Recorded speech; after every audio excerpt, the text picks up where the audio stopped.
It ain't the left side or the right side, then it must be the FinSide. Inside. It ain't the left side. Thank you, Solo D, and welcome back to another episode of On the FinSide. I'm here with Kat Catanzaro, as always, as well as Travis Wingfield from the Locked On podcast, Antwan Staley, formerly of USA Today's Dolphins Wire, and Rob Proffitt, who has always been a regular contributor to the show. Tonight we are doing our annual version of the mock draft for the first round. What we're going to do is we're going to rotate through everybody for the picks. We're going to go to Kat first for picking on behalf of the Arizona Cardinals. Kat, you picked Kyler Murray, quarterback from Oklahoma. Tell us why. You know, it looks like it's been a package deal on this from the beginning since Cliff Kingsbury was hired. I mean, he's known Kyler Murray since back in high school. There was a sound clip of him from a little while ago this past college football year saying that he would take Kyler Murray number one overall. Then he becomes the head coach of the Arizona Cardinals. And since then, the whispers have gotten louder and louder and louder. And Kyler Murray's the pick here. And really a remarkable 1 year at Oklahoma, over 4,300 yards passing, over 1,000 yards rushing too. And look out for Josh Rosen on the trade market after this. All right, up next, we've got Rob Proffitt picking for the 49ers. Rob, you took Nick Bosa, the defensive end from Ohio State. Rob, tell us why he's going to the 49ers. I went Nick Bosa at number 2 to the 49ers. I feel like he was the best player on the board. He's an edge rusher. Big need for this franchise and an immediate impact day one starter. All right, up next, we've got Antwan Staley picking on behalf of our beloved New York Jets. Antwan, you took Josh Allen, the defensive end out of Kentucky. Go ahead and fill our listeners in on why you went with that. Josh Allen, great pick. Definitely arguably one of the best players in the draft, and the Jets definitely need defensive end rush help, so he'll definitely be a big need for them at number 3. Travis Wingfield, you are up with the Oakland Raiders. You took defensive tackle Quinnen Williams. Go ahead and fill our listeners in on what you're thinking there. Yeah, they really don't have much of a need at the position, but I just think that he's too much of a talent to ignore right there because for my money, I think Kyler Murray's the best player in the draft. I realize I'm alone on that amongst many draft pundits, but I think that Quinnen Williams is the next best guy. And he's just so dominant both from a pass rush and running game standpoint that I think you can't ignore his talent, and that's why he goes off the board here to Oakland number 4. All right, up next, we've got Kat picking on behalf of the Tampa Bay Buccaneers. Kat, the pick is in, and you took Devin White, the linebacker out of LSU. Go ahead and say a few words about this pick. Yeah, this is another popular one to go to the Bucs. They lost Quan Alexander in free agency to the 49ers. They have a need at linebacker. They've added a lot of players on defense over the last few years, like Jason Pierre-Paul, like Brent Grimes a couple of years ago, but they've never really got that defensive leader, that defensive backbone that's going to really strike fear not only into the opponents, but also his own teammates as well. All right. Up next, New York Giants. Rob took Rashawn Gary, the defensive end. Rob, go ahead and fill us in. For the Giants, I went Rashawn Gary. He's a former 5-star number 1 overall recruit. Didn't necessarily have the production at Michigan, but he has a lot of upside, can set the edge, and is a player that the Giants need. Antwan, you were on the clock with the Jacksonville Jaguars and took offensive tackle Juwan Taylor out of Florida. What was the thinking for this pick here? Well, they definitely need offensive line help, and why not go get somebody that's really close in Gainesville as Juwan Taylor. I definitely think somebody that could be an instant starter for him and definitely can help protect Nick Foles in the pocket. Up next, Travis is going to break a lot of Dolphins' hearts, picking on behalf of the Lions. Ed Oliver comes off the board, the defensive tackle out of Houston. Go ahead, Travis. Yeah, man, he's just way too good like Quinnen Williams was for the Raiders here because he can play pretty much any position on the defensive line. As far as what the Lions need, they actually don't have a big defensive line need. But as you can tell by this point, I'm very much into taking the best player on the board. I believe if you draft good football players, you're going to have a good football team at the end of the day. And Ed Oliver, the 5-star recruit out of high school, comes into Houston, stays in his hometown at Houston, which really could have gone to any program he wanted. Just dominated guys, double teams, triple teams, 3 technique, 5 technique, nose tackle. He does it all. Up next, the big offensive tackle, Andre Dillard, comes off the board and goes to Buffalo. Kat, what's Buffalo's thoughts here? You know, Ed Oliver would have been the pick here for me. So the good news is, the bad news is that Ed Oliver does not fall to pick number 13 to the Dolphins. The good news, he gets swooped up here right before the Buffalo Bills pick. But Andre Dillard's a solid player at left tackle. I mean, he's probably the best pure left tackle in this draft if we're counting Jonah Williams as a right tackle or guard. And in doing so, they're going to be able to take Deion Dawkins, their current left tackle, move him to that left guard spot, strengthen two positions, and have two good players blocking for Josh Allen moving forward. All right, as a Dolphins fan, I am glad Rob took this guy off the board with his next pick. Denver took quarterback Drew Lock out of Mizzou, surprisingly ahead of Dwayne Haskins. Rob, go ahead and fill our listeners in on why Denver's going with Drew Lock here. For Denver, I felt Drew Lock was the pick here. I think John Elway has his eyes set on a quarterback, and Drew Lock is the quarterback of the future for the Denver Broncos. Speaking of Dwayne Haskins, Antwan is on the board with Cincinnati, and it looks like he is coming off the board 2 picks ahead of the Dolphins here. Antwan, why do you have Cincinnati going Dwayne Haskins on this one? This might be a bit of a wild card, but yeah, I definitely can see the Bengals possibly taking Dwayne Haskins. Obviously, that'd be a big hit, a home run hit there in the state of Ohio, and definitely they could bring some new life in them. I know they've had Andy Dalton for years, but I think Haskins will be a good pick for them. All right, Travis, you are on the clock with Green Bay. Offensive lineman Jonah Williams, who Kat mentioned a few picks ago, comes off the board here. What do you got? Yeah, another heartbreaker for the Dolphins because I think that Jonah Williams would slide into that right tackle position and be a day one starter for them, a plug-and-play guy. And you look back at his freshman tape, was probably his best tape in college at right tackle, so I think that he's a great spot there. The Packers have had issues with Brian Bulaga missing games basically every year of his 9-year career. I think he's like 32 years old, so Williams can play guard this year while Bulaga tries to figure it out, and if he can't, he slides into right tackle right away. All right, up next, we're going to do something a little bit different because the Dolphins are on the clock here.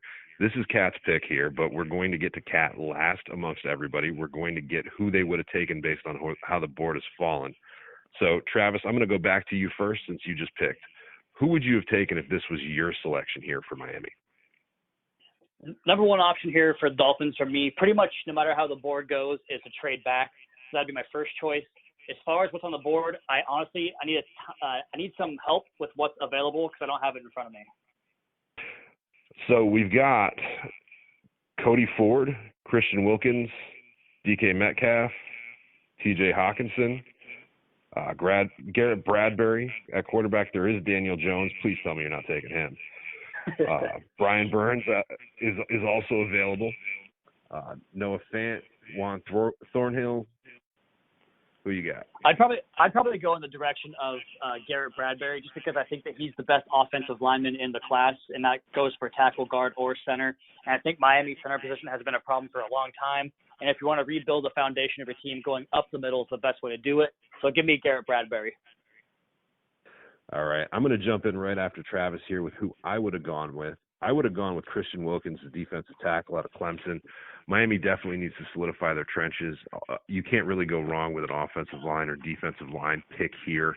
And I think Christian Wilkins comes in, fills a need, and really gives Miami a solid defensive tackle rotation as we move forward. And it is truly a steal at 13 for me. Up next, we're going to go to Antwan. Antwan, who would you have taken if you were making the selection on behalf of the Dolphins?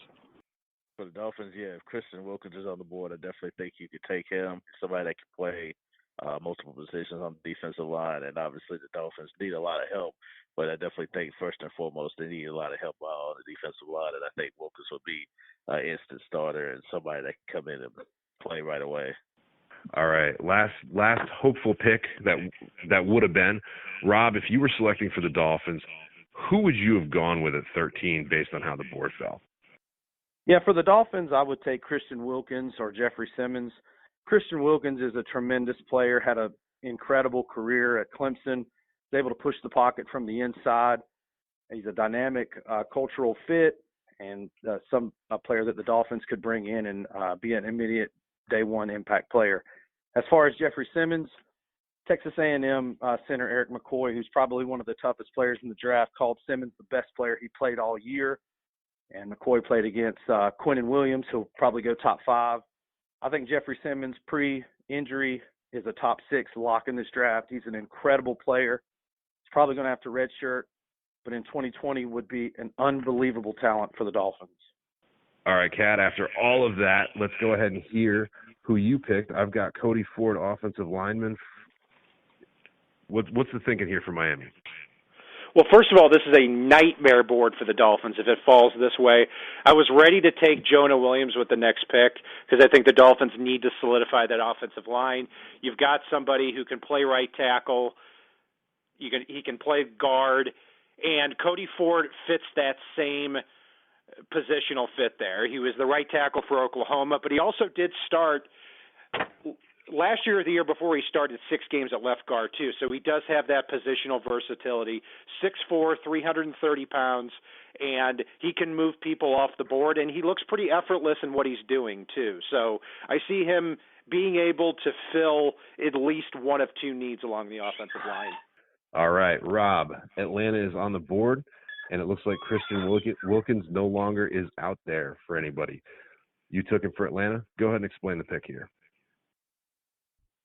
For the Falcons, I take Christian Wilkins. I believe the Falcons have kind of shown over the last few years that they like Clemson products, taking Vic Beasley, Grady Jarrett. I think Christian Wilkins at this point on the board is the best player by far, and I think the Falcons plug him in at defensive tackle next to Grady Jarrett, and that defensive line is stout. All right, our first wide receiver comes off the board next as Antwan is picking on behalf of the Redskins. Antwan, you picked DK Metcalf out of Ole Miss. Kind of a steal to some folks, kind of an early pick to some folks. Go ahead and fill our listeners in on why you think he's a great fit for Washington. They definitely need a quarterback and really a wide receiver, but they got Case Keenum. Maybe he can be the spot starter for a year, and why not go get a guy that's dynamic and is powerful as DK Metcalf. I definitely think he's arguably the best receiver at the draft. All right, Travis with Carolina took TJ Hawkinson, tight end. Travis, what's Carolina going to do with TJ here? Yeah, they're going to be a run-heavy team like they always have been, with Cam Newton kind of as more of a trigger man to the Wildcat, the quarterback draw game, and TJ Hawkinson gives them that true inline Y who can eventually replace Greg Olsen when he finally retires, or I think Olsen actually finally retired this year. So even better for the Panthers to go ahead and fill their tight end need with the best guy in this class, who, for my money, is probably going to go a lot higher than this come draft day. All right, Kat. New York Giants, Daniel Jones, quarterback. Eli Manning's heir apparent. Go ahead and talk about this one. It's not something I would do for sure. I mean, throughout the entire process, I'm just not quite understanding what the whole appeal is with Daniel Jones. I mean, I've heard they could take him possibly at 6 overall, which would even be a bigger shock. If you take his combined NFL quarterback rating at Duke, it was 82.7 throughout that process. But, you know, he didn't have great help at Duke, and it seems like a lot of the coaches and the scouts like him a lot more than we do on the show here. So, but he is the pick. I can't see the Giants coming out of this first round without a quarterback. So Daniel Jones is the guy to succeed Eli Manning. All right, Rob, you took a guy that we've already heard Travis talk about briefly here. Garrett Bradbury, the center, goes to the Vikings. Go ahead and fill our listeners in on that one. I think the Vikings go Bradbury. I think this is a really solid pick for this team. They need some help up front on the offensive line. Bradbury's the best center in the draft and a day one starter. Antwan, you are on the clock for Tennessee, and a guy that Kat and I both mocked to the Dolphins earlier this offseason, Brian Burns, the edge rusher out of Florida State. Antwan, how does he fit with Tennessee in your eyes?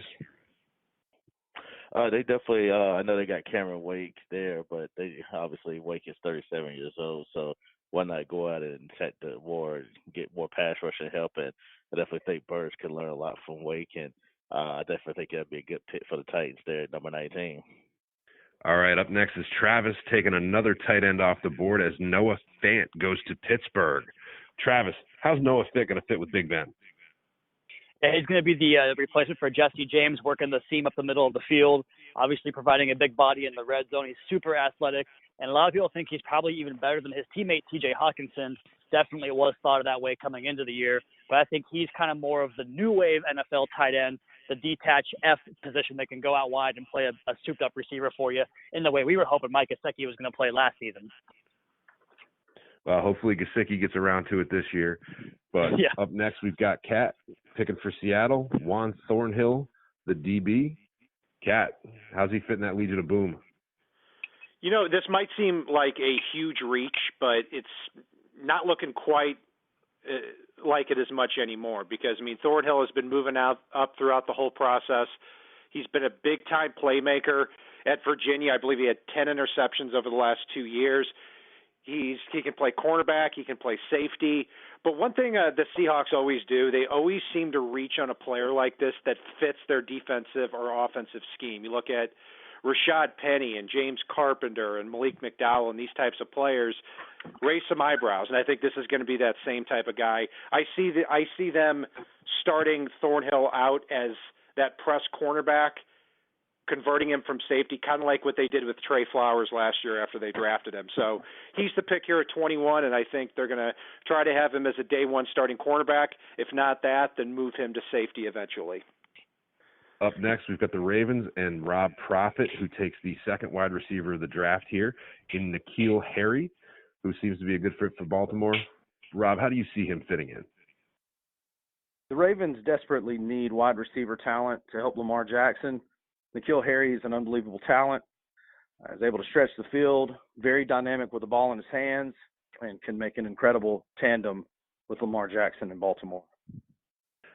All right, Antwan is up with Houston, who takes Caleb McGarry, the offensive tackle out of Washington.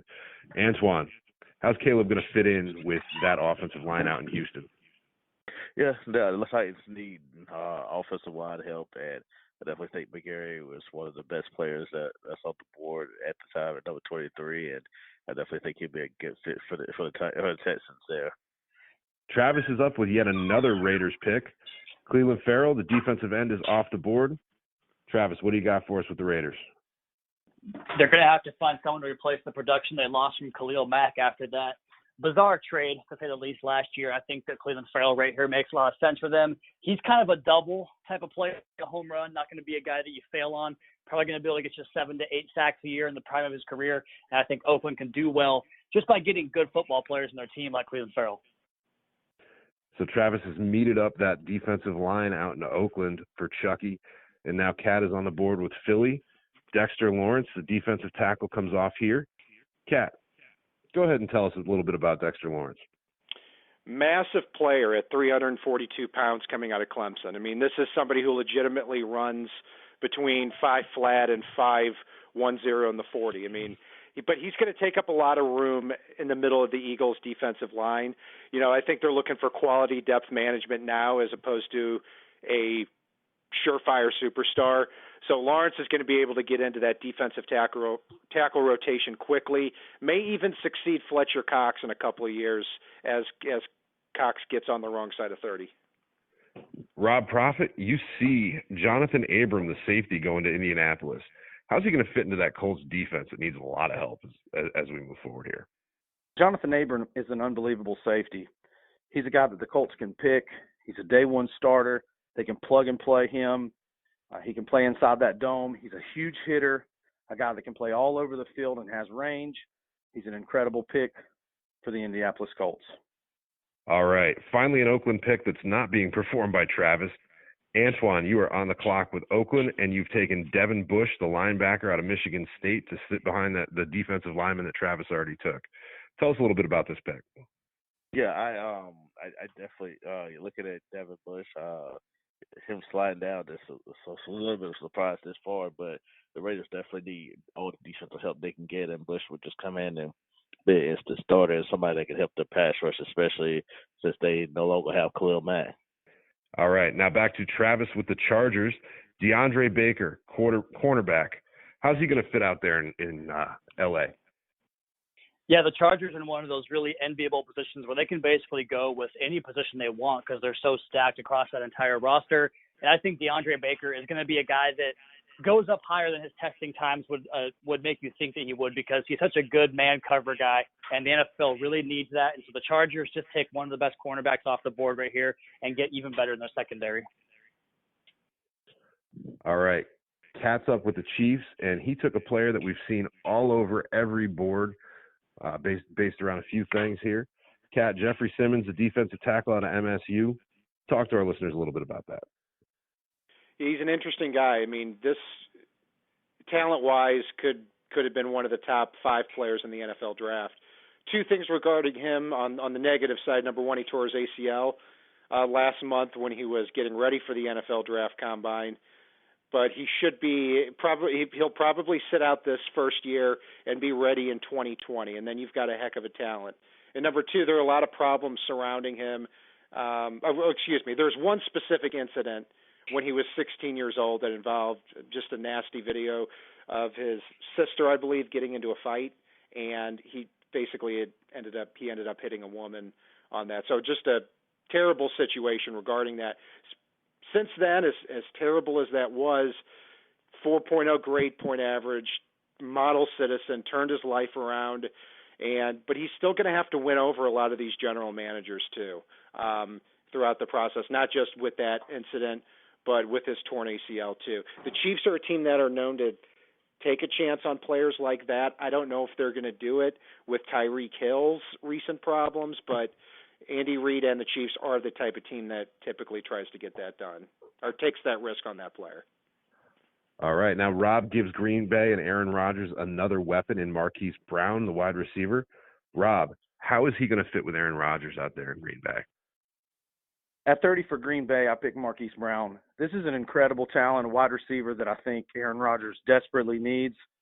They have spent so much of their picks over the last few years spent on the defensive side. It's really about time they spend some picks on the offense. Antwan is up with the Rams, and Greg Little, the offensive tackle out of Ole Miss, is going to L.A. Antwan, tell us a little bit about Greg Little here in the pick. The Rams definitely need some offensive line help. So I definitely think Little would come in and definitely be a starter for them right away, and somebody that can not only help Jared Goff but also help their running game and Todd Gurley. All right, with the 32nd overall pick and final pick of the first round, Travis is on the board, and I have to tell you, he shot me the pick with, instead of Patriots, Cheater Scum as the name of the team, which, as Dolphins fans, we can always get behind. And Travis, you took Chauncey Gardner-Johnson, the safety. How's he going to fit up there in that New England defense? Yeah, totally unbiased, right? With Chauncey Gardner-Johnson, I feel like I gave them the benefit of the doubt with giving him a great player on the board here, so I was able to call them what I called them in the email chat. But Chauncey Gardner-Johnson is one of the best conversion type of safeties in this draft. And by that, I mean he's a guy that can play a single high center field role and basically replace the range they lost with Earl Thomas, but also come down and cover in the slot and be a really pesky man cover guy in that really important position in today's NFL. I think the Dolphins would love to get their hands on this guy, and because of the way that the Patriots run their defense, similar to what the Dolphins are going to do, he fits that scheme and provides a replacement when Devin McCourty eventually retires. So, Rob, I want to ask you real quick about one of the selections you made. When you selected Drew Lock for Denver, Dwayne Haskins was still out there on the board. He went next. Antwan picked him at number 11. What made you go Drew Lock ahead of Haskins in this one? I think Drew Lock has a little bit of a better arm and a sense of power. I think he's a player that in Denver, in those elements, the winter months, Drew makes a lot of sense. I've heard, and this is all rumor season for the NFL draft, but I've heard John Elway is a big fan of Drew Lock. I mean, I personally think Haskins is a better quarterback and a better player, but I just think there's something to the fact that of Denver and the homework they've done on Drew Lock and John Elway targeting Drew Lock. I think there's something to that, and that's kind of why I went Drew Lock. Again, I believe Haskins is the better player, but I kind of feel that may be one of the first-round surprises is that Drew Lock goes over Dwayne Haskins in round one. All right, so Antwan, looking at this mock draft, I know we all had Montez Sweat slide out of the first round. Was that the biggest surprise to you, or was there anything else that really stuck out to you after we went through this? Yeah, that definitely surprises me. I definitely think talent-wise, I think everybody would probably agree he is a first-round talent. I definitely think that there's definitely some issues there that maybe scare some teams or scare some people off. But yeah, if he were to slide out at the top first round, I would definitely be surprised. I could definitely see a team possibly trading back into the first round just to draft him. So yeah, I would definitely be surprised if Sweat did not get drafted somewhere down the lower first round. So, Travis, I'm going to go to you with a real quick question here before we wrap up because I want to get your thoughts. Montez Sweat slid completely out of the first round. What are your thoughts on that?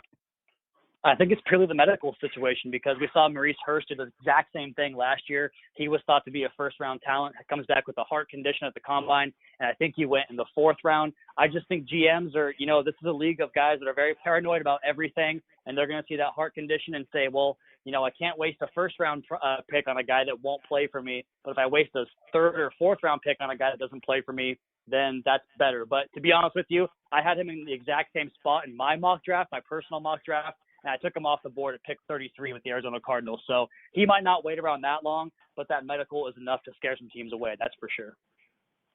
All right. Now, Kat, question for you. What was the most surprising thing to you about the first round of it, as we've mocked it here?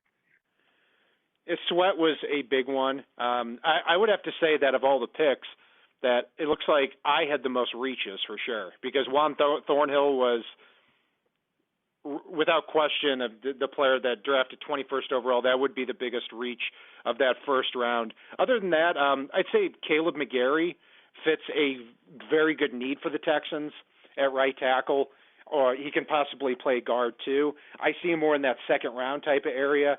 But if they are going to reach on a player here in the first round, you better finally get Deshaun Watson some protection along that offensive line. All right, and I'm going to ask one last question of each of you. Based on how the board fell, if you're the Dolphins in the second round, who would you project to be the pick for the Dolphins there? I'll go ahead Travis, and start. go ahead. No problem. I would go heavily after Boston College's guard Chris Lindstrom. I think the Dolphins have been all over. I know the Dolphins have been all over him in the pre-draft preparation, and I think that he's just a perfect plug-and-play right guard that can come in and solidify a position that has been a nightmare for very, very long in Miami. So Chris Lindstrom out of Boston College, the right guard. He's a guy I've absolutely been drooling over. Kat, who would you go here? Lindstrom is a possibility. Dalton Reisner, the right tackle out of Kansas State, is somebody I hope falls to that spot. Even if the Dolphins do take Jonah Williams or Cody Ford there at 13, I think there's going to be a group of center guard tackles available in the second round, and most of them are going to be selected before that 48 pick, like Lindstrom, like Dalton Reisner. You've also got McCoy for the center from Texas A&M. You've also got Elgin Jenkins from Mississippi State. You've got Greg Little from Ole Miss who could fall to that spot. So I think what you're going to see is one of those offensive linemen shake loose, fall to that number 48 pick, and I think it makes a great value and need pick for the Dolphins at that spot. All right, folks. Well, you have listened to the Round 1 NFL Mock Draft. Huge thank you to Travis Wingfield, Rob Proffitt, and Antwan Staley for joining Kat and I here on the show. Make sure you like and subscribe. Leave a comment down below. Let us know who you would have taken on behalf of the Dolphins in the first and second round based on how this board played out, as well as anyone that you think is a big surprise miss for us in the first round as well. And if it's not on the right side, if it's not on the left side, it is on the FinSide. Sola D, take us home. It ain't the left side or the right side, then it must be the FinSide.